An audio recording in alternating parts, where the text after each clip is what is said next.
Welcome to the Australian War Memorial's last post-closing ceremony. My name is Michael Kelly, and joining us this evening from the Royal Australian Navy is Warrant Officer Jason Russ. We warmly welcome the family of Private Thomas Hinde, whose story will be told shortly. We welcome the veterans who have served, those that are still serving, and the families that support them. We acknowledge the members of RSL and Services Clubs Association, RSL Victoria and RSL Queensland, who are watching the broadcast of this ceremony across Australia. During the ceremony, wreaths will be laid at the base of the Pool of Reflection by family and visitors to the memorial. Now, could I ask you to please stand and join in singing the National Anthem?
The Australian War Memorial was the vision of Charles Bean, Australia's First World War official historian.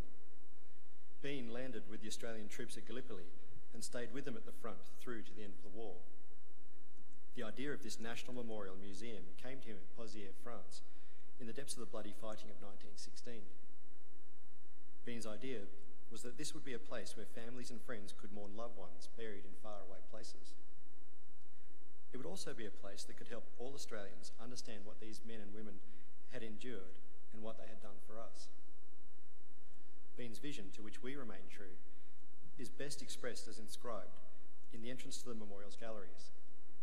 Here is their spirit, in the heart of the land they loved, and here we guard the record which they themselves made. Tonight we will read the story behind just one of those on the Roll of Honour, which lists the names of more than 102,000 men and women who have given their lives for us in war and operations over more than a century. But first we present a lament, Flowers of the Forest. Wreaths of floral tributes will now be laid at the base of the Pool of Reflection.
Today we remember and pay tribute to Private Thomas Hinde. Thomas Hinde was born in 1892, one of 8 children of Michael and Elise Hinde of Gilston in southern Queensland. The Hinde family were among the region's early settlers, having selected 280 acres of land on the Nerang River, where they were successfully engaging in farming and dairying. After attending the local state school, Thomas worked as a dairy farmer on the family's property. Thomas Hinde enlisted in the Australian Imperial Forces March 1916, and after a period of training at the Nogga military camp near Brisbane, embarked with a reinforcement group for the 9th Battalion in September 1916. The following months were spent training on the Salisbury Plain near Wiltshire, but instead of sailing for France with the rest of the reinforcement group, Hinde spent weeks in hospital suffering from rheumatism and did not arrive on the Western Front until June of 1917. Instead of joining the 9th Battalion, he was initially sent to reinforce the 49th Battalion before it moved into Belgium to participate in fighting near Messines. Hinde's first major action was fought on the Messines battlefield on the days after Australia, New Zealand and British troops captured the German stronghold. In August, he transferred to the 9th Battalion, then resting in a camp near Hazelbrook.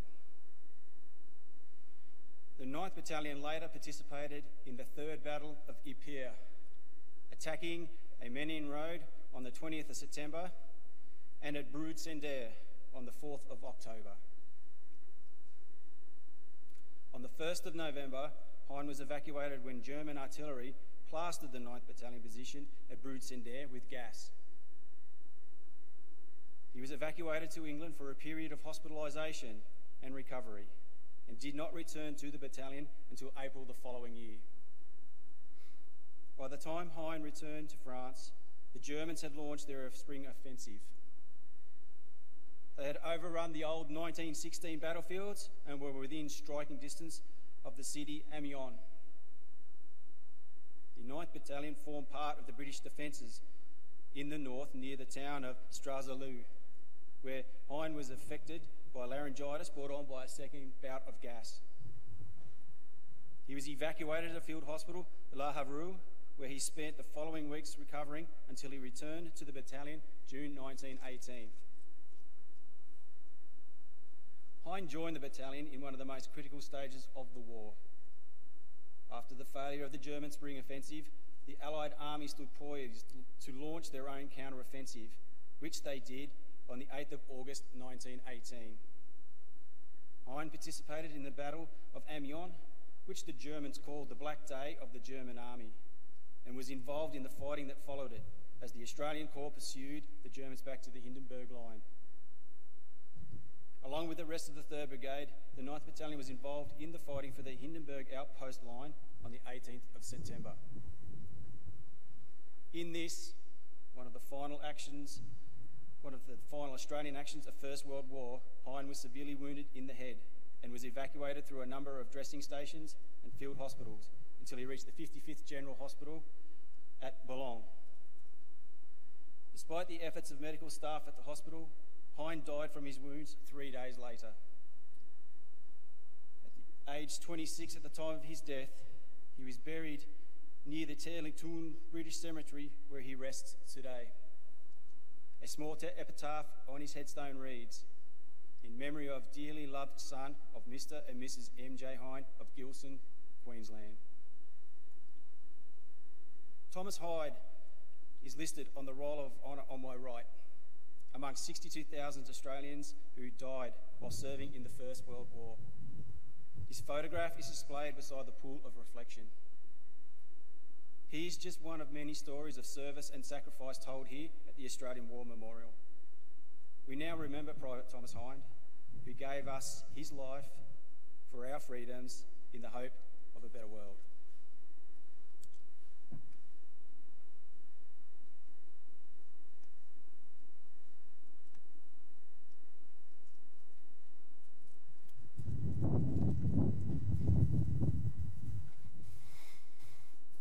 They shall grow not old, as we that are left grow old. Age shall not weary them, nor the years condemn. At the going down of the sun and in the morning, we will remember them. We will remember them.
Lest we forget. Lest we forget.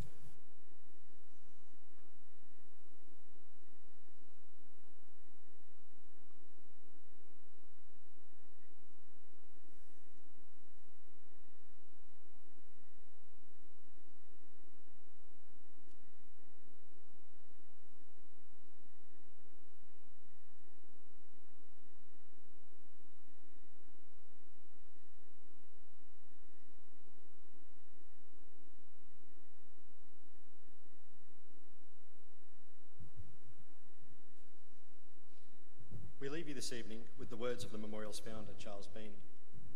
Many a man lying out there at Poziere or in the low scrub at Gallipoli, with his poor tired senses barely working through the fever of his brain, has thought in his last moments, well, it's over. But in Australia, they will be proud of this. Ladies and gentlemen, girls and boys, that concludes this evening's closing ceremony. Thank you very much for visiting the War